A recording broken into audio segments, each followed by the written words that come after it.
Well, welcome back, everybody, to our second session for the day. It is now my pleasure to introduce the next two speakers who will be having a wonderful conversation for us, which I'm very much looking forward to. So I'm going to first introduce Dr. Michelle Ronksley Pavia. You have already met her today. She is a senior lecturer in special education and inclusive education, Program Director for the Graduate Certificate in Special Education, and a researcher with the Griffith Institute for Educational Research, Griffith University, Australia. She's an internationally recognised award-winning researcher working for over 2 decades in the field of gifted education, twice exceptionality, and neurodiversity. Dr. Ronksley Pavia has developed gifted education professional learning programs for schools and teachers and regularly presents at international conferences on twice exceptionality, neurodiversity, and gifted education. She is a distinguished researcher renowned for her groundbreaking work in the field of giftedness and twice exceptionality. Dr. Ronksley Pavia is currently an Australian delegate to the World Council for Gifted and Talented Children and served as a member of the writing team for the WCGTC's influential Global Principles for Professional Learning in Gifted Education. She is also the Australian National Correspondent for the European Council for High Ability. Working in the area of giftedness, twice exceptionality, and generative artificial intelligence, GenAI, Dr. Ronksley Pavia has secured Queensland Department of Education grant funding to explore the use of GenAI by teachers in supporting the diverse learning needs of neurodiverse students. Her most recent grant success makes Dr. Ronksley Pavia the first Australian to receive the prestigious American Psychological Foundation Esther Katz Rosen Fund grant. Her project aims to explore the roles of GenAI and how the roles that they may play in gifted education programming for gifted adolescents. Now, the second speaker is Professor Chris Bigum. He is an adjunct professor at the Griffith Institute for Educational Research. He lives in an unretired academic life on the Gold Coast, where he can access swimming pools and surf beaches all year round. He has been teaching about and researching the various interactions between computing and related technologies and formal education policy and practices since the mid-1970s. I won't give you how many years that is. His current interests include ignorance, the delegation of work to machines, soft and hard, and the torturous Groundhog Day writhings of various social systems as they come to terms with an era of knowledge aptly captured in the title of a book by David Weinberger, Too Big to Know, Rethinking Knowledge Now That the Facts Aren't the Facts, Experts Are Everywhere, and the smartest person in the room is the room. Please join me in welcoming Dr. Michelle Ronksley Pavia and Professor Chris Bigum for their conversation titled A Conversation About AI and Gifted Education. Thank you. Great. Thanks, Anna, for that wonderful introduction. Yeah, thank you, Anna. Morning, Michelle. Hey, Chris. And good morning to everyone here. Good morning, good evening, good afternoon. I think the people are good evening. They're still in Wednesday, so welcome to all. If I could just kick it off, we opted to do a conversation because Michelle and I actually went back about a year or so, wasn't it, when we began talking about this particular issue that you raised, that you wanted to you were curious about Gen AI. It was something that I've been worried about in terms of the educational response at that particular time, and which I continue to be worried about. That's right. And we've had a fairly productive series of conversations since then. And more broadly, I think formal education has had a conversation with this new phenomenon, which happened more formally when ChatGPT was released in November 22, I think. Yeah. So we're a couple of years down the track. So what we hope to do today is to at least open up for the folk that are here some of the key ideas and issues of some of the stuff we've been working on. That's right. So we're going to have this human-mediated conversation about the intersection of generative artificial intelligence and gifted education. We're not going to have all the answers. We're still experimenting. We're still playing around. I'm sure many of you are in the same boat. Some of you may not have dabbled at all. Some of you may have dabbled a little bit. Some of you may be using it several times a day, every day.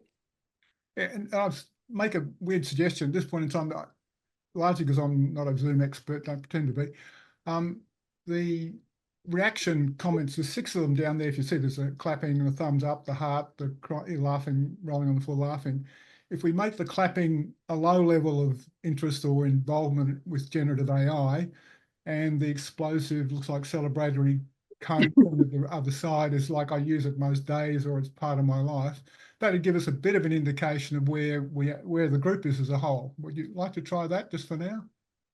Oh, terrific. Look at that. Oh, look at that. Weights. Fantastic. Awesome. We've got some Excellent. love hearts and thumbs up in there as well. Oh, this is really good. Crazy idea, but it worked. That's awesome. Thank you. Really appreciate that. All right. I think to kick it off, Anna, you could toss up that notebook. And my apologies, in one sense, I have an aversion towards PowerPoint. And I think given the fluid nature of where we're at, it didn't make sense to do a sort of a formal presentation. There's plenty of those around. There's plenty of those out on YouTube, which you can find. There's help of all sorts that you can get your hands on, yeah. That's exactly right. So, but that first slide, basically, first note rather, there's an image that I generated for this particular session. And basically, it's that notion of blind men and the elephant. And asked one of the bots to generate an image that reflected that. But the problem with that particular metaphor is that there's more than one elephant. There's a herd of them. The elephants are morphing over time, which is not really well pictured in that diagram. And there's a large number of blind folk, and I'm one of them, trying to make sense of what's going on. And we've been having that conversation, trying to make sense of how this plays out in particularly in the field of gifted education, and particularly in Michelle's, in your particular specialist area of interest, which is the twice exceptionality stuff. And the diagram picks up, interestingly, I think, with looking at it this morning again, the hierarchy of elephants, the applications that are built on large language models and so on, rather well. I think, though, that probably the thing to step back towards, to give us a bit of a sense of where things are going, is to look at formal education's response to this. And given that you're all in the field at this particular point in time, you've probably lived through some of this. Dating back to when a very long time ago, this is formal education's responses to digital stuff. It goes back. You probably go back as far as handheld calculators. Some of you probably weren't born when they were released, I suspect. But the very first reaction of formal ed to most of this stuff is to ban it. Gen AI, I need to acknowledge any folk that live in South Australia living in a smarter state. They were the first folk to embrace this stuff, which is really cool. And then the next move, because banning usually doesn't work, is to actually try and domesticate it. And we're in the throes of doing that at this particular point in time, trying to make it fit into the way in which schooling is done at this particular point in time. Sorry, I've been rabbiting on too much. I should let... No, that's all right. And I think that connects quite nicely to what Francois was talking about in his session earlier, in terms of that lockstep approach to education and having to jam everything into how education is done traditionally, and in many senses still done in those ways. But what I'm really, really excited about with generative artificial intelligence is the ways that we can use it with gifted students, with talented students, for talent development, and for our twice exceptional learners as well. It's the creativity, the imagination, what I keep calling the unknown unknowns. We don't know what this technology is capable of. And I think in the hands of creative, imaginative individuals, the boundaries are endless. Yeah, the other thing to understand, I think, in relation to this, and I think on the unnumbered note, which is actually note 4, which begins with FYA. There's basic patterns that you can sort of see with any new digital stuff that appears. And apart from the ban domesticate stuff, you'll have snake oil vendors, and they're already here selling you off the shelf packages that are going to solve every problem that you've come across. And that's not a new phenomenon. It's been around for a really long time, and that their label as snake oil vendors is well earned. And the other thing that's also interesting is that whenever anything new appears, it's always justified in terms of improving stuff. Yeah. And the difficulty with, I mean, you can understand it, because if you went to your principal and said, look, I'm going to improve the outcomes of grade 6 kids doing history, whatever it is, and I need like X $1,000 to do it, there's an argument being put there. But what actually happens when new stuff is introduced into schools, particularly digital stuff changes, things change. And that's the part that actually unnerves a lot of folk in education, and in particular generative AI. And this is only my view about this, is it's shaking most of the sort of givens of what we know as educational practices. We see it most starkly in terms of assessment. And there's actually almost no, I don't think, apart from having conversations one-on-one with students, there's very little of the formal ways we used to use as proxies for estimating whether a student's learned anything or not. They're no longer functional, shall we say. Not too many. A lot of them are AI friendly, if you like. In other words, they're easily amenable to AI. And I imagine someone's going to raise the issue of whether it can be detected or not. And the short answer is no, it can't. And it's really good, as you've pointed out many times, Michelle. It picks up the folk that haven't used it and claims that they're the ones that are actually using it. So it's a wild terrain in which we've wandered into. Yeah, and I think that connects to your earlier point when you were talking about, the first moves were to ban it, and now it's like, how do we tame this? How do we make sure that students can't cheat, can't use generative artificial intelligence? And I think the picture is much, much bigger than that. People are tending to focus on one small area, which is in itself important, because we want to know what students have learned, and the way to do that is through some sort of assessment. But that focus on the minutiae is not where we should be. Yeah. And to me, there's a rethink required, and this is going to be very uncomfortable for most folk, and particularly for those that think the people that manage these formal systems, and the people I'm talking about, the ones that aren't getting their hands dirty in classrooms. Apologies to anyone that's in the audience in that category, but these are the folk that actually need to take this particularly seriously. I think even what it means to know stuff now, these systems are really primitive. And the other analogy I quite like, and I've used a few times, when automobiles were first developed in the United States, they were talked about as, to reassure the population, talked about as horseless carriages. And you can even see, if you go looking for them, you can find images of horseless carriages. That is a carriage without a horse, or i.e. automobile. And they put places to hold whips in these vehicles to reassure people that they were really just a small transition from having a horse pull you around. We're in that space now, and we like this as far as Gen AI goes, and I think we'll stay in this space for quite some time. And this is another issue that I think folk need to understand. This is like flying a plane while you're assembling it as you go. There's been a lot of analysis like that, and this is new terrain for folk in education. A lot of the other stuff was fairly static, when search engines appeared, when the internet appeared, etc. And I think some of the work that you've been doing, which relates back to Francoise Garnier's work as well, is that perhaps one point of disagreement about that point you made about the clinical approach. I think there's an individual, which point that you've picked up on a number of times, Michelle, the opportunities for individualisation or personalised kind of experiences for folk is clearly there. Absolutely. So I think actually, Debbie had a hand up. I don't know what for. The thing that is, I think, important to be clear about is that how we think about this stuff actually matters quite a bit. And I've talked about the, in some of the notes, the notion of intellectual path dependence. That is the sort of the histories of ways we individually think about stuff. And like Michelle and I had a fairly productive conversation because we come from two quite different spaces to engage with these sorts of issues. But a simpler, the notion of intellectual path dependence derives from the broader notion of path dependence, which is in note 4.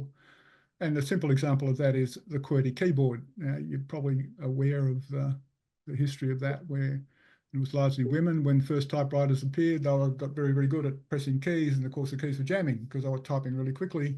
So that's why they separated them. That's why we have a QWERTY keyboard. Now, of course, we don't have keys that jam on typewriters anymore. We have keyboards and we have touch screens and stuff, but we still have a QWERTY keyboard. The same phenomenon actually exists in education as well. I mean, Francois was talking about what effectively is age-based schooling, and it's a way of doing school, a technology, in the way I think about technologies, that was invented a long time ago for a particular reason. And we've been and education is really good at maintaining these practices that were invented for particular purposes a long time ago and have long since outlived their usefulness. And that's a point of connection, I think, between what we heard this morning from Professor Gagne and what we've been thinking about now for quite some time. Definitely. I like the analogy that you share sometimes about the move to word processing programs, and that example that you've told me a number of times. If you could share that, I think the audience would probably get a bit out of that too. Well, this dates me. I'm not quite as old as Francois, but I'm kind of getting there. Word processors haven't existed for they appeared at a particular point in time back in the I think it was late 70s or so. And in those days, academics used to, the place I was working at Deakin at the time, and what you do is people would handwrite their papers or teaching materials or whatever else. So they would then move to a large pool of typists who would then, using computers, word processing, totally dedicated computers for word processing, would process it, they'd print out, go back to the academic, who'd then error correct, and it'd go back, and it's sort of endless sort of cycle. Word processors first appeared, and gently my role in a lot of these sort of spaces has been to gently nudge people that say, hey, this is fairly significant. And one particular day, I remember having a conversation with an academic who politely told me, I'm being paid to write, not type. And there's been the other interesting part of this, and I come up in Professor Gagne's talk as well, that notion of persuasion and how you get folk involved and doing things and getting them on board, is that when email first appeared, the very first stages of email, the only way you could access it was with a really ugly Unix editor, like a command line interface. You had to type commands on it, and it was really, really difficult to use. Why did academics start using it? Because they could talk to their colleagues overseas, and it was way faster than airmail, which was then the only means of communication with your international colleagues. But today, as we've seen, we've got folk from various parts of the planet participating and contributing, which is we've come a long way in a short period of time.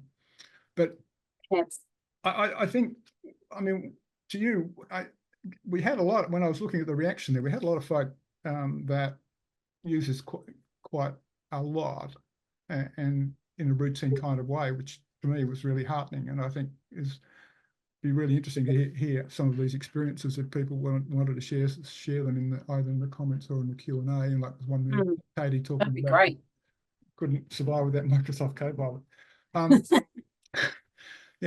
it comes back to the point I was clumsily trying to make before about sort of what we know and how we know it changes quite significantly with this stuff. The early versions of the early approach to any new tech is to sort of see it in the light of previous technologies, and so it was often aligned to a search engine or seen as a search engine, which it's not. Although now, of course, as many of you be well aware, search is being built into generative AI applications, and on the other side of things like Google search and other search engines that have been around for a long time have had generative AI built into them. So you're getting that kind of, it's been built into a whole lot of other applications that I'm sure many of the folk that are here have been talking about. And I think that's really interesting too, because people say, I don't use AI, but in actuality, they are most likely using a form of it every day. Even down to the sort of people who using, if you use streaming video TV for entertainment and so on. That's it. You're using, there's a recommendation engine sitting behind that that's collecting your likes and dislikes and trying to work out what the hell you should watch next. What would be good for you to watch in it. And they're really bad, as you probably all appreciate, which gives you also a glimpse into what's going on. But I think to me, one of the more interesting challenges, and it comes back to Professor Gagne's presentation, is comes back to that relationship between teacher and student. And one of the positions that I think actually, to me, which is in note 9, if you've got your notes with you, that appeals to me quite a bit, is that it, rather than teachers having to accept that responsibility of being the authority figure, which is the classic case, a history teacher knows more history than the person doing history. We've got a relatively unknown beast sitting between the teacher and the student, known as generative AI, and the student will likely have, the students with which you're working will have that spread of experiences that range from very little to I use it every day. Although maybe students have become a bit reluctant to confess to that. So that the point being that I think there's a rethink here as well, and drawing on the work of a guy called Joseph Jacoto, who was captured in that book that's mentioned in the note. He had a task of teaching a group of students a language that he didn't understand, and he found a book that had a bilingual translation of it. Again, harking back to Professor Gagne's work, his early work where he was interested in that particular topic. But you use that as a device, as a third thing, as a thing in the middle, thing in common, that enabled a different kind of relationship between student and teacher. So taking the example of, if you're working in a particular context, say a history teacher, a social studies teacher, year 9 or whatever, and you've got a student that's particularly, and again, my knowledge in your field, all right, well, we'll let you off. You could fill in those bits for me. Is there's two approaches. A teacher could prompt a bot to describe that context, teaching context, pedagogical issues, and so on, and get suggestions of what might be done. That's a fairly orthodox approach to things. Alternatively, a student could say, I've got a teacher who's perhaps not helping me a whole lot in this particular space, and here's my kind of context that I'm trying to work with, and could actually obtain also from a bot suggestions about how to negotiate with the teacher, how to proceed. So there's a shift in dynamics that is happening to that which is not to diminish, I don't think, the significance of teacher authority and knowledge authorities, but it's shifting a lot of that began probably back when the internet was first released. Teachers used to be the folk and books and authority figures.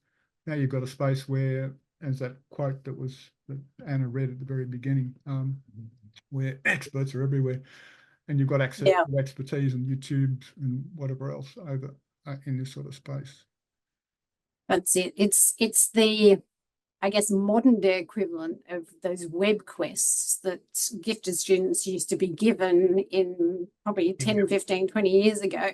was, what do we do with these students? Well, let's plonk them in front of a web quest and off they go. Yeah. So, this is much different to that. And the possibilities are huge. I mean, Chris and I have been doing lots of experimenting, small scale experimenting, we're calling it, playing around with the technology, seeing what it can do. We've got those couple of grants underway. We've got lots of other projects that we're working on. What we're really keen to do and to see is what gifted students can do with the technology, and in classrooms, what teachers and gifted students are doing with the technology. So some of our experiments have been around synthetic participants or synthetic profiles. So as Chris was talking about before, what is the classroom context? Who is a particular student? And part of our work has been focusing on neurodiversity and twice exceptional students and looking at what we can do with this technology to actually support teachers. So not just differentiation, but what we can actually input, how we can craft our prompts, how we can do that prompt engineering. You might have heard that term. That's about actually telling the bot what you want it to do, what you want it to help with and support you with developing. So a lot of our work has been around that and really pushing the boundaries of what the bots are actually capable of. And there's been a real evolution since we first started playing with this when it first came out. You may have noticed this yourselves. For me, ChatGTP was the first one I played with. Initially, I was not really that impressed. I'm like, maybe this is sort of 5th, 6th, 7th grade output that it's giving me. But over time, that evolved to, it was more high school sort of level. Now, I'm seeing the output being more like a research assistant, perhaps a naive research assistant. But the quality is much better. The questions it's asking at the end when it responds to my prompt seem much more focused. The capability and capacity of these models is increasing incrementally and changing every second of every day. And that's what's really exciting about it. Of course, it needs human oversight. We still need teachers. We must have teachers. We must have that human oversight. You've got to consider things like privacy and ethics. All of that comes into this package. Yeah, a couple of points you've raised, which I think probably are worth following up with the audience rather, is that that point about web quests is interesting. My favourite example going way back was that when microcomputers first appeared, they were the funny little things that appeared in schools back in the 80s. And that was kind of basically the way that vendors could get them into the home. But that's a long and different story. But there was some clever folk that everyone in those days could write applications. It was a very simple programming language, and you had a proliferation of languages, and a type of software appeared that generated crosswords. Now, teachers embraced this crossword generation stuff because it was fantastic, because it would generate so much busy work for their students, like a solution for whatever. You have a crossword on whale or a crossword on cheese or whatever. A couple of smart teachers worked out that, or thought that, as they were building these crosswords, they were learning an awful lot about the content that the crossword was being made about. So what did they do? They did the heterodox thing. They turned it on its head and had students generate crosswords. And I used to write applications way back that were going to supposedly teach a particular concept or whatever. And what I discovered was the same thing. You actually, engaging in writing this stuff, you learn a heck of a lot more than the poor folk that actually have to endure the software that you've written. Long time ago.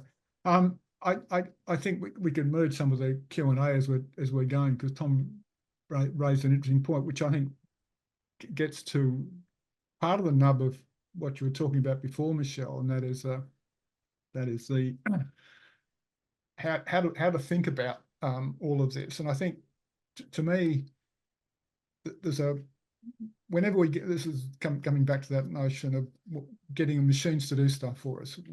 Our entire lives are getting machines to do stuff for us the entire time. Mobile phones, cars, washing machines, etc., etc. That's all Gen AI can be thought about like that. And there's a nice set of ideas that, again, in the notes, that where when you delegate work to a machine, the machine basically delegates capacities or work back to you.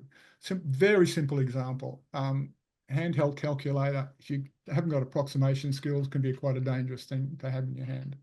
In other words, when you look at a particular calculation, you can't say, oh, the answer is going to be about 1 million or about 0.5, you know, and out comes a number and it doesn't look anything like that, you know, you've mistyped or whatever. And I think I could give you lots of other examples if folk were curious about it, but I think for Gen AI, there's a couple that stand out to me. One is you have to have a rough idea of how it was built and how it works. Without that, you get into all kinds of weird understandings of what's actually going on. And we could talk about that in detail if folk wanted to. The second thing that relates to Tom's Q, which we can Q&A, which we could pick up in a minute, but around prompting,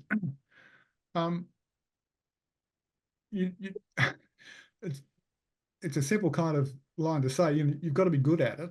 A lot of that being good at prompting can come from your own particular knowledge set, like your capacity to think about gifted, talented issues is far better than mine. So the kinds of prompts that you get it to do, and even some of the exploratory prompts that we can go back to and talk about in a second as well, which I think is also might be helpful for some folk to think about.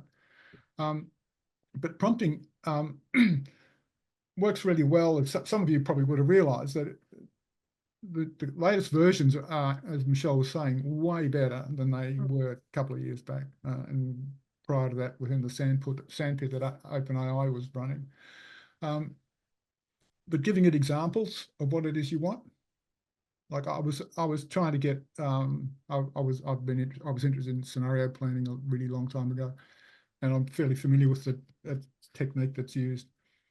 And I was surprised. I gave it examples of what I wanted, and it generated a whole lot of stuff that I hadn't anticipated or hadn't included in the prompt. So there's a richness there in terms of the quality of the output that depends very heavily upon, if you like, the knowledge or the what folk who are actually using it know. So the role of the teacher in this space, or the role of the student also, in terms of what they bring to those kinds of conversations, is really significant.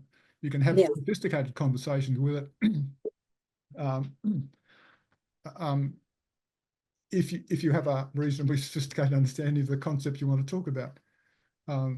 So the third non-negotiable, as far as I'm concerned, is you've got to have an ability to evaluate, which comes back to that, you know, calculator example. You need to when you get an answer, you need to actually have some way of working out whether it's making stuff up, which these things were pretty good at early on. They're much better now, as we've discovered.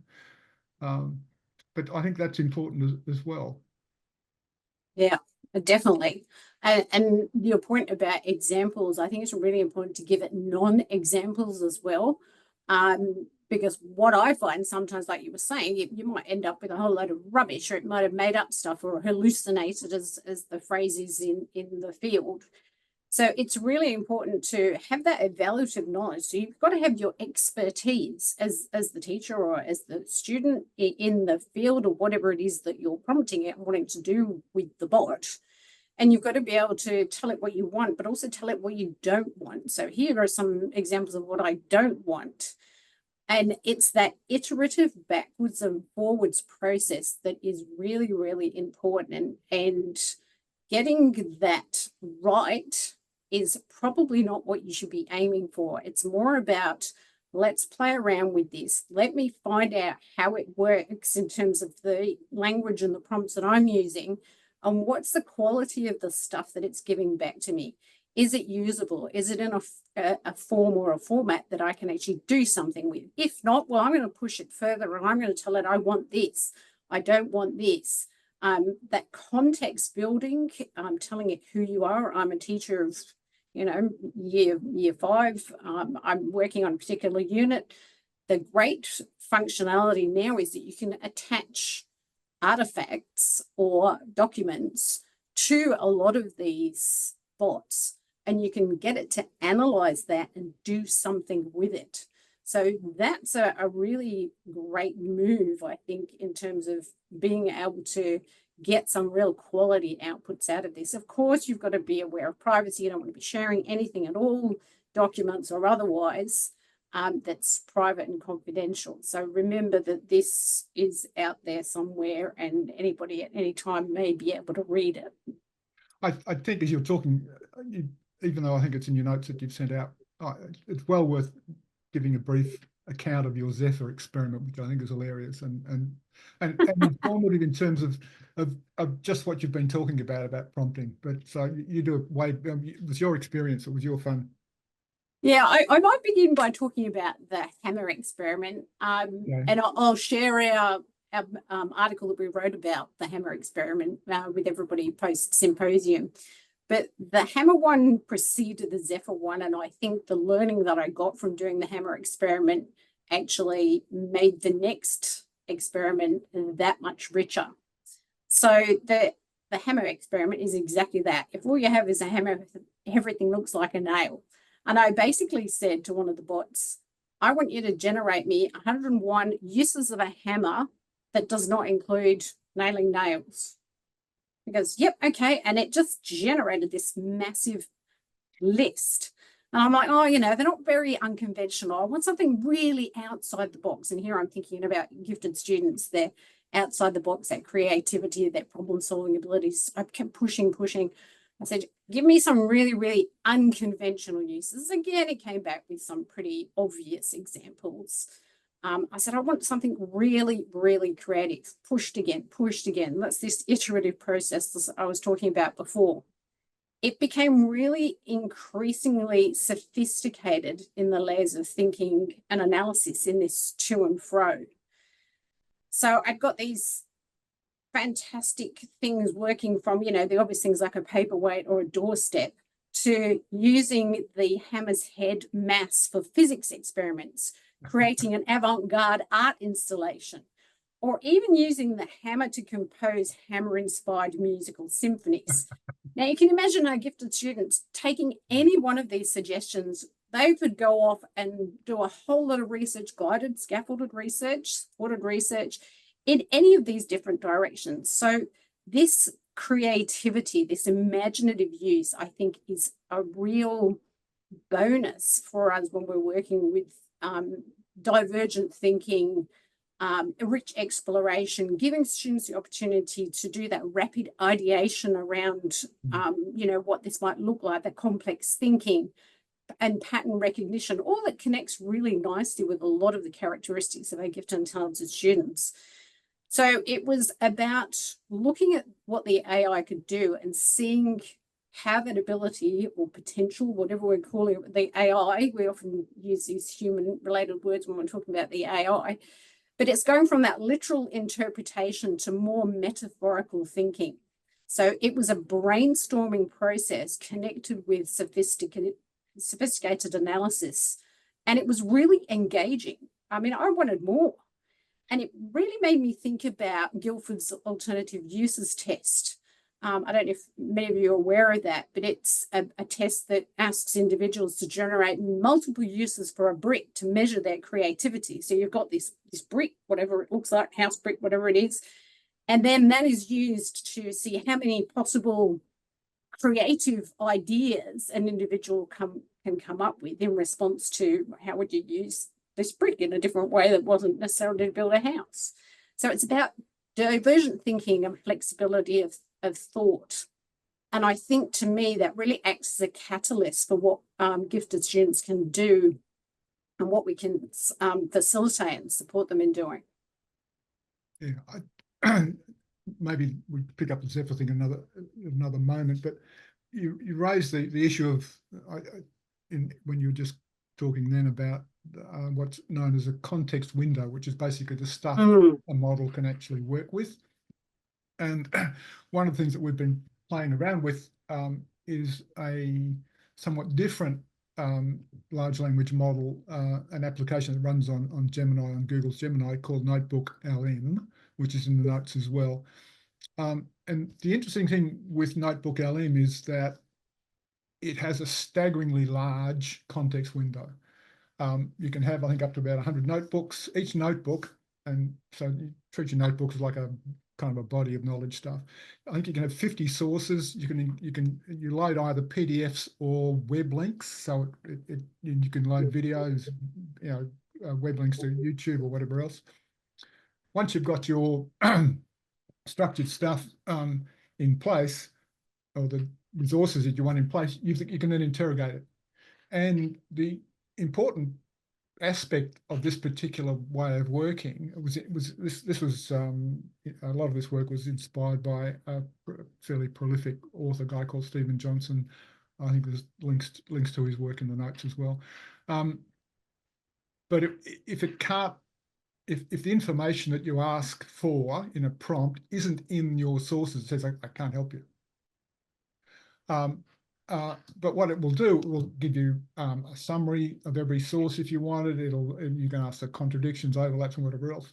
So with a course, instead of spoon feeding students or drip feeding students one at a time, you could have all of your course material sitting in a notebook, because notebooks can be shared, and you can have way different interactions with the body of knowledge that you're particularly interested in getting at. One of the cute little add-ons I had for it that, Michelle, you could probably talk about, because we were trying to persuade people about the significance of AI, believe it or not, in an education faculty, education school. Maybe you could tell that story about what you took to that meeting. The robot voice stuff. Yeah, so if you haven't played around with Notebook LM as yet, I would recommend that you have a play with it, see what it can do. As Chris said, you can put a huge body of knowledge in there. I've done it with my own work. I've given it all of my articles, books, book chapters, and I've said, give me a summary. Where are the gaps? What still needs to be done in these areas? And it doesn't make things up, like Chris said. It will only use those sources. So it's not like some of the other bots where it just gives you an answer and makes up references and citations, and it doesn't do that. So I was preparing for a meeting to talk to some colleagues about generative AI who didn't know too much about the capabilities of generative AI. And I thought, I've only got half an hour. How can I hook them in and engage them right from the beginning? I don't just want to be waffling on about what I'm passionate about with generative AI. So I actually got Notebook LM to summarize my presentation, to summarize my notes, and it generated a conversation between two people.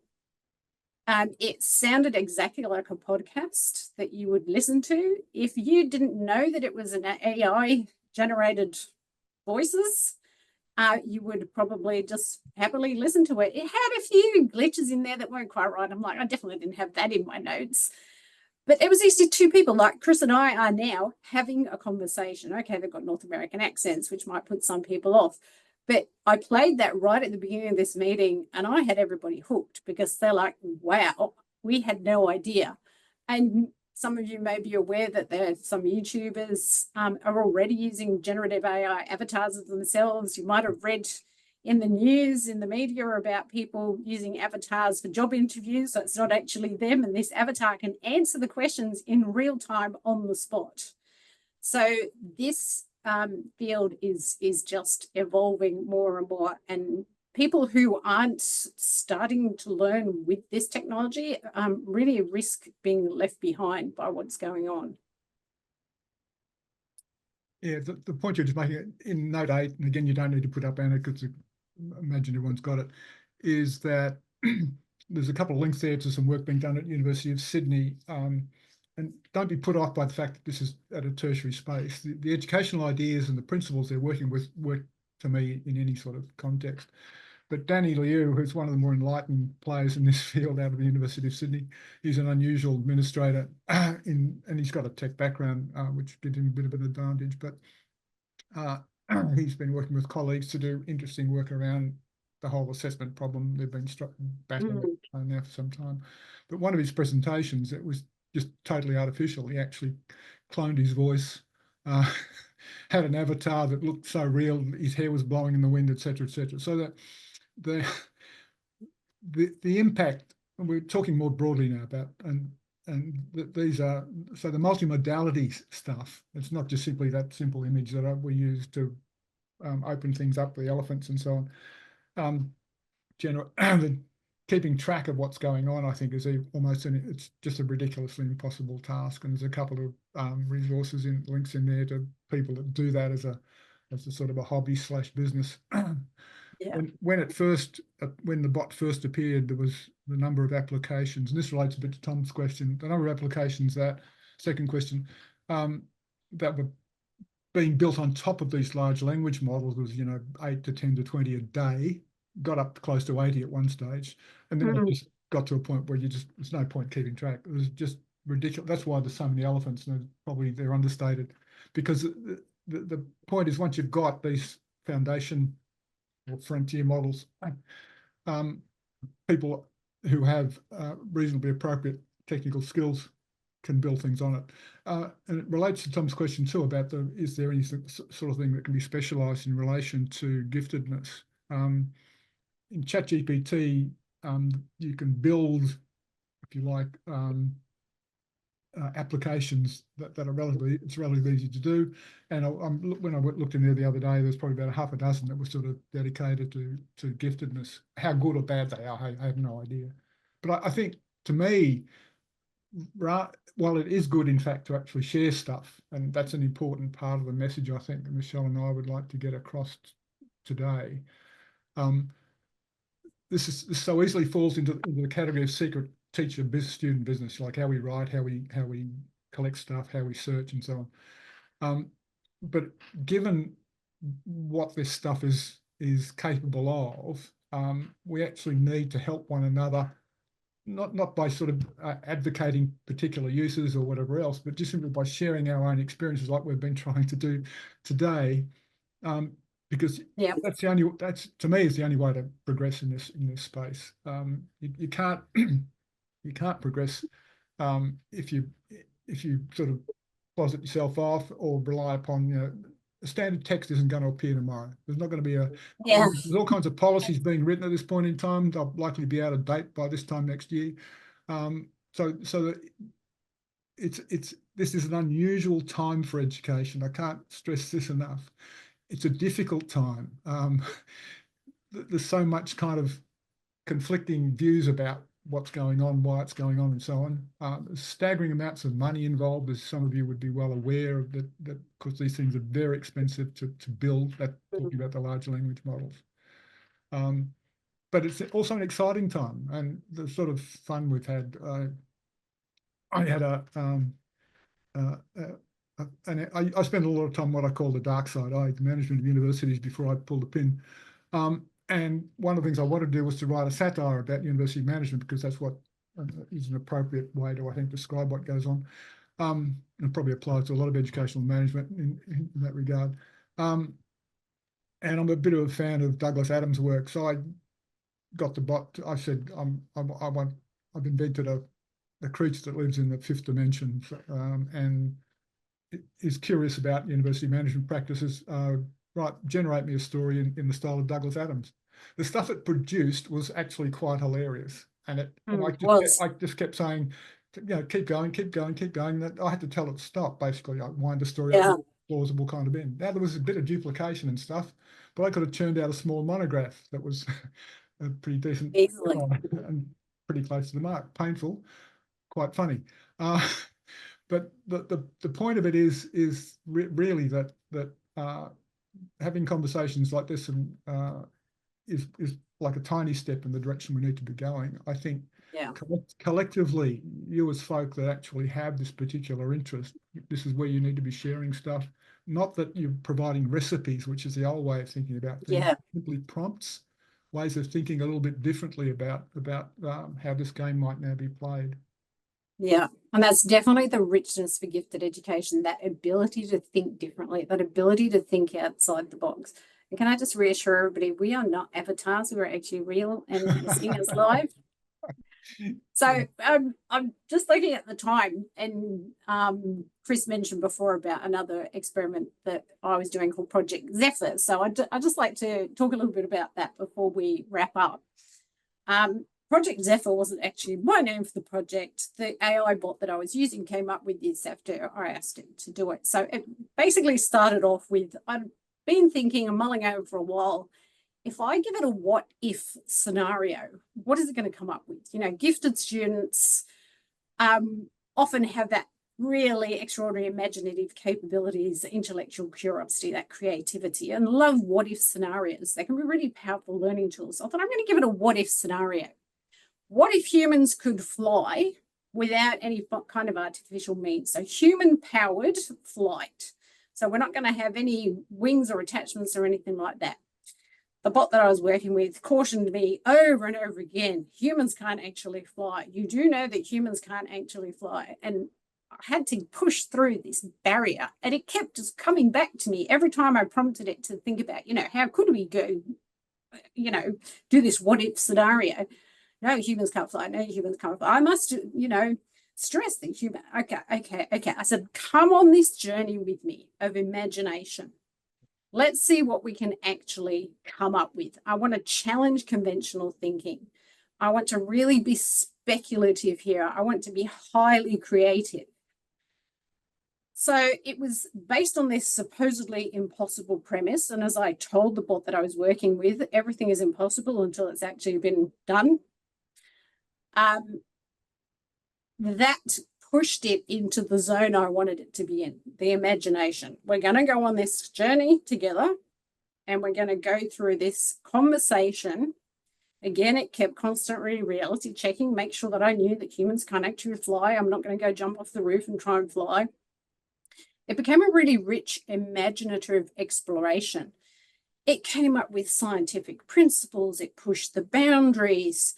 I said, okay, how are we going to identify human potential in this field of, you know, human-powered flight? And I gave it the example of from Bletchley Park and the Enigma machine, how they put the crossword in the paper, and people who were able to be successful with that went on and, you know, came to the interview, but they didn't know what for. So I said, can we do something similar to this to identify who we could potentially have? And it was really sort of quite narrow in what it was looking for. So it's, you know, athletic prowess, these kind of things. And I said, let's think outside that box. You know, what about people with disabilities, twice exceptional individuals?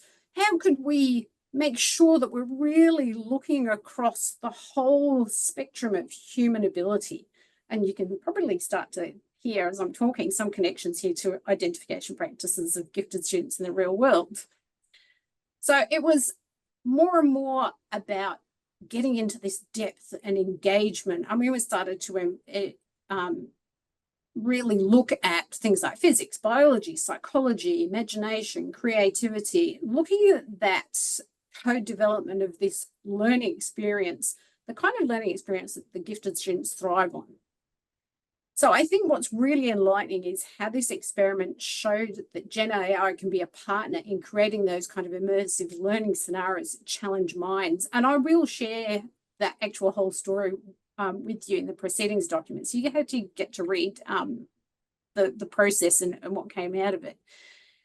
We questioned assumptions. We looked at bias. At one point, it gave a character a particular cultural name, and I said to her, why did you pick this name? You know, why are you saying that this person would be scientific based on the name that you've given them? Why are you saying that this person would be a leader based on the surname that you've given them? And I really got it to unpack its bias that sits behind what it was trained with, its learning materials. And it was able to recognize its bias and then adjust and change in response to me saying, well, let's have a discussion about this. Why did you do this? What's this, the purpose of this? So it got really, really deep and quite critical in terms of those stereotypes and those bias. And it was able to recognize that within the chat. And it said, thank you, you know, it thanked me for pointing that out. And thank you for, you know, helping me learn. And I thought, oh, that's really interesting. If I then take this knowledge to another separate chat that has nothing to do with this one, will it still know what it's learned? And I asked it that question, and it said no. It said it's only contained to this one chat. It can't take that learning and apply it in a new chat. And then I delved deeper, and I'm like, well, why not? And that it started to unpack more about how it is developed, how new iterations are developed, what goes into doing that, what sits behind all of that. And it started to unpack this whole ecosystem of, you know, what works and how it works. And it was just fascinating. So you can see how it evolved to this, you know, and how do you actually work? It was a really fascinating experiment. And I think our gifted students would just thrive on those kind of things. Can I make a suggestion? Can you think up a really interesting question? Because I was going to include a third artificial person in our conversation, if you thought that would work. Just purely for the folks who haven't come across this. This ChatGPT has you can connect, like put on your mobile phone, and you can talk to it. So if you think of a question, I'll turn it on and I'll get it to answer you. Okay, that sounds cool. Let's hope the technology works. So. What about just a really broad question? How could generative AI be? Wait, she's just loading. I think she's taking. Oh, okay. We've got to be patient. I'm a bit impatient. There you go. I can't quite hear her, but hopefully she can hear me. Am I asking her the question? She wants to assist you today. I'm trying to bring it close to the mic. Okay. How can generative AI use to support gifted students? You might need to go a bit louder, Michelle. Okay. How can generative AI be better used to support gifted students? Repeat it again. How can generative AI be better used to support gifted students? How can generative AI be used to support gifted students? Generative AI can support gifted students in several ways. It can create customized learning experiences, adapting to each student's pace and interests. For instance, it can offer advanced problems in math or science, or generate writing prompts that challenge creative thinking. AI can also facilitate project-based learning, where students explore topics in depth, using AI to simulate scenarios or model complex systems. It acts as both a mentor and a creative partner, expanding the learning environment beyond traditional classroom boundaries. We can turn it off there. That was just purely to demo that for the folk that are perhaps a little bit new to this sort of space, the multimodality stuff. And it was a pretty banal reaction. Well, the prompt was a zero shot prompt. Exactly. Yeah. It was really interesting. And I think that gives an example of, you know, one perhaps way it could be used. And like you said, it was really kind of generic what it was giving us. And I know I found that as I've been working on the projects that I'm doing, when you're asking it to do things, it gives you run-of-the-mill answers. My takeaways have been, I've got to keep pushing. I've got to reword what I'm putting in there. I've got to do those non-examples. I don't want this. I want this. Can you focus more on this? Don't give me bullet points. I don't want lists. I want this, you know, in some usable form. Can you give it me in a table? And, you know, of course, we haven't even touched on all the ones that can generate images like your elephant example. I mean, the avenues for creativity are just huge. Yeah, and the way coming back to the way I think about this sort of stuff is that your prompting is actually in a sense you're reskilling the bot. So you're actually teaching it more of what you want. That's why examples are really important. If you've got clear-cut examples of what it is you actually want, it's way better than simply zero-shot prompting. Zero-shot prompting is, you know, tell me about Albert Einstein or whatever it might be. Exactly like we just did. Yeah. yeah, just like that last prompt you did. Exactly. And of course, the obvious then happens because your insights into the way it's trying to work this stuff out have changed as a result of its prompt. So that your capacities have been shifted to a different level as well. So that conversational interactions that this stuff provides so easily can, as you've demonstrated in those couple of examples, as F1 and the hammer and nail stuff, and some of the research stuff that we've been playing with as well. So the bottom line is that it's really easy to do the so what kind of question when you offer a really sort of simple prompt. But if once you get into that mindset of actually, it's really not very clever. It's actually quite, when I say clever, we have a largely because the models are, no one understands how they work. All right, that's a to be clear about. This is how they're built and how they work. And so we anthropomorphize. So we talk about it thinking and knowing and understanding, and that none of that sort of stuff. Yeah, that's it. All it's doing is pattern matching. Time's up. It probably should be doing Q's and A's. No, that's exactly right. And just before we do conclude, I just wanted to touch on that iterative nature of the conversation. You don't have to do it linearly in a line. What I'm trying to say, you can be all over the place. And I think that connects to a lot of twice exceptional, multi-exceptional learners who have that thinking that often is not linear. They jump from one idea to another, or they jump from the beginning of an idea and they know where it's going to go at the end. I often get teachers and parents come up to me and say, you know, my student is getting for not showing they're working out in mathematics. This kind of actually connecting into the processes. How could we use that to help to do those kind of things?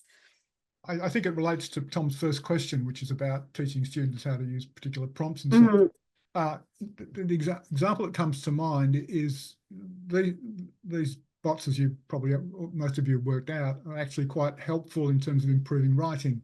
The biggest improvements in writing tend to occur for the poorer writers. But what these things are actually also very, very good at is explaining the changes it's made to your writing. So you can actually prompt it and say, why did you change that sentence, or why did you change that verb, or whatever else. So its capacity to reflect and explain why it did what it did, why it gave you the output that it gave you, like the point you were making earlier, Michelle, is really quite serviceable. And I think this is the problem. I think it's been touted as a sort of a solution for the who were they, the pink people on Francois' diagram, you know, on the grade versus years in school stuff. Just giving them access to a bot doesn't actually solve the problem. You've actually got to be you've got to think really quite carefully. And I'd encourage you to actually go to the bot and say, look, I want to help my student, this particular student, give her all the context, how to write better, whatever it might be in whatever context, and get advice. You'd probably be surprised at what you're given. So I think, and the same thing applies at the other end on the green side of things, because everyone's writing. Most academics will not confess to using this stuff, but there's so much evidence now that it's being used in a routine way just to do a lot of mundane tasks. And that relates, if I can just quickly make that point, which is on note 6, a diagram from the Brinholfsen paper. At the moment, we're doing a whole lot of stuff that you can automate a lot of routine stuff. That's a good thing. You can generate lesson plans, and that was one of the first things that teachers did when they bumped into this stuff a couple of years back. And you can generate rubrics, and you can automate assessments and so on. But that's using it in a conventional kind of way and reinforcing the sort of practices. I think the more interesting part, which is intimated by the much larger pale green square in the Brinholfsen diagram, is there's a whole lot of stuff that we can now do that we couldn't do before. Exactly. And that's I mean, while it's exciting, it's also a bit scary. It's the nightmares of administrators, and there's a question from Jess, which we'll get to, about what this means for curriculum development. My own view is that there isn't too much of the core things that Francois was on about this morning. I think it's really, really important. The educational values we bring to this stuff is what really matters. And so that in relation to that Australian curriculum question, my short answer would be, well, pretty much all of it. Yeah, and I think that's a great note to finish on. We don't know what it can do. We don't know what it's capable of. We don't know what our students are capable of when they're working with this. We don't know as teachers what we can do with it. And that's the unknown unknowns that I really love. Thanks, Chris. Do we want to do the Q&A, or are we out of time? Anna's going to run and... Okay. Hello, thank you for letting me join in your conversation. I've enjoyed listening to the way that I think it's helpful to show where you've come from and how it has actually evolved, and we do now as teachers. It is with us, it's going to stay. And so what do we do with that, and how do we actually leverage that? I thought I made sure I took the chance to generate some questions for you using AI. I will be honest, the questions were very general, so perhaps I needed to go back and forth a little bit more to get a more contextualized response. But how about you go ahead and answer Jess's questions first, and then we'll see what questions AI posed for you. Would you like to read it out for us, Anna? Yeah, sure. So it says, what changes do you think would need to be made to all learning areas of the Australian curriculum in order to best leverage generative AI? Yeah, the simplistic answer is like pretty much all of it, but I think you'd need. This is where you need to get into the specifics and think about the particular context. And one of the things that the first thing I do is actually that the Australian or whatever section of the curriculum you're most interested in, using some and get it to make sense what the applications might be for generative, a bit of a starting point, a bit of a lazy way to do it. But I think the bottom line comes back down to what's worth knowing now. So the Australian curriculum is meant to represent, you know, what kids ought to be good at, what they ought to know. If generative AI is not part of their repertoire in a routine kind of way, when they exit whatever formal system they're in, what are their chances of obtaining any kind of gainful employment? There's a line that I quite like. Generative AI is going to take your job, but someone using generative AI will. Yeah. And I think Jess it's a terrific question, really important question. And they're the questions that need to be up front. And the sad part about a lot of this is that education's response in this has been painful, and it's always been the case over since the 70s when digital stuff first began to appear. There's always a drag, slowy sort of period where people sort of don't take it seriously, think it's all a scam, it's all error, all those kind of critiques that are there. This stuff is actually seriously significant. I think it's on a par at least, or probably more significant than when the internet happened. That's just my humble opinion. Yeah, absolutely. 100% agree. Yeah. There was a comment actually that was placed in the chat earlier on. I believe it was when you were discussing some of the how do we actually know if things are real or if things are coming from AI. So how can we actually tell what the source is? I'm not sure if that was referring to student assessments or whether that was even in terms of where the discussion that you mentioned. If we listen to that discussion, how do we know that that's an accurate discussion or not? Really, how do we tell the reliability of the information? Really great questions. And I mean, the reliability is what we touched on in our session, in our discussion. It's around you being the expert. So you've got to evaluate what's coming out of it. And I mean, we've probably all seen students just cut and paste it, and they've even cut in the, I will help you answer that, and it's got the whole thing in there. So you've really got to evaluate it. You've got to play with it. You've got to mold what comes out of it. That's not the finished product. That's a point of time in the drafting of whatever it is that you're doing. It's a tool to help you with whatever it is you want it to help you with. We're going to get to a point where we're not going to be able to tell what's AI generated and what isn't. I mean, we're at that point now, really.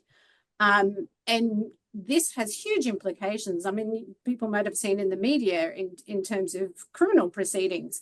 How do you know what it was an actual video or a photograph? What is evidence now and what isn't evidence?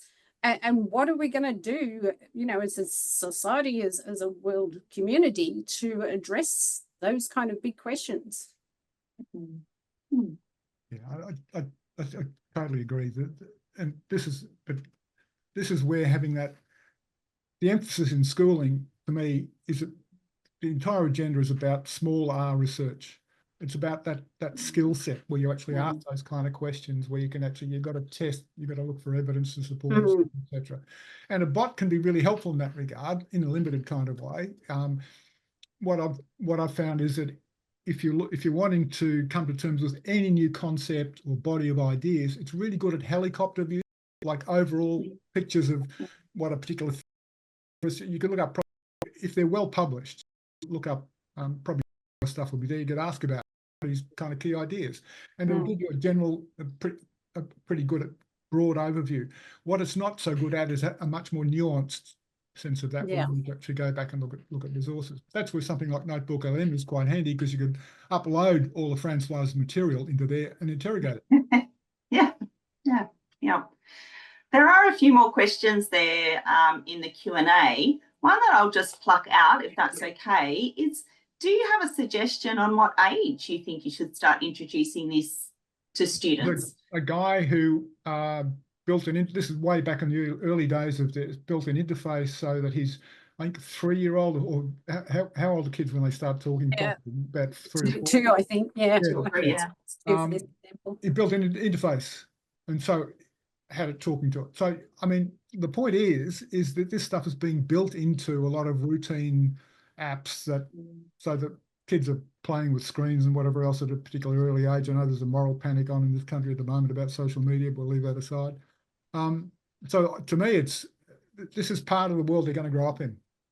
And to pretend it's not is, I think, a really dodgy thing, dodgy assumption to make, unless you're going to go and live on an island somewhere that's disconnected from the rest of the wide planet. So I think it is that sort of age where kids can actually communicate with it. And I think it's also opened up really interesting questions for early childhood. Fran's probably not here. That I think warrant quite interesting exploration in research terms. So that, yeah, as early as possible. And at the moment, this is the other thing to remember, is that it'll pick up. So you can pick up voice, so that kids can actually talk to it. It recognises images. It can analyse videos. It'll generate videos, etc., etc. So there's the multimodality of it enables quite a broad range of interaction possibilities for people, even for the little folk that you may want to engage in with this stuff. Yeah. And you know, governments around the world are trying to put frameworks together on how we address safety, how we address ethics. Really, really important things that, you know, we need to be looking at. What does that look like for students, for kids using this technology? We don't know. Yeah, watch this space. Yeah. Rebecca's question there is probably worth just quickly picking up on. Yes, yeah. And largely because politically, as most of you would have noticed, there's been a changing of the guard in American politics. And with Elon Musk now in some sort of authoritative position, that artificial intelligence framework might undergo a bit of a dramatic shift. I mean, there's now well-published documents from OECD. The Australian government's got some. There's some PEXA has produced stuff for tertiary education, which generally are about largely focused on things like academic activity and the like.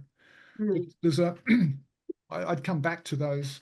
To me, what's really important is those kind of complementary skills that anyone needs to have in order to use this stuff. How the thing was built, how it works, decent prompting skills, and the capacity to evaluate the stuff that you get out. Critical thinking skills. And you could add Michelle's addendum, which is and the tenacity to keep, because these things never tire, unlike teachers and other humans. 24/7, they'll keep talking to you. I could have kept that bot going forever and ever if we wanted to. That's another kind of aspect of these things that I think, again, education is not well adapted to. Yeah, thank you. We will finish up there because we have hit lunchtime. But Chris's notes you guys will have, and so you're going to be able to re-look at some of the things that were covered today. I did actually pop them in the chat at one point, so please, in terms of what has been shared with you, there are many links that he has provided for you to head off to the various people and projects and tools and ways to use Gen AI in education. So do make sure you make a use of those great notes. But please join me in thanking Michelle and Chris for their time today. And yes, for allowing us to be a part of their conversation.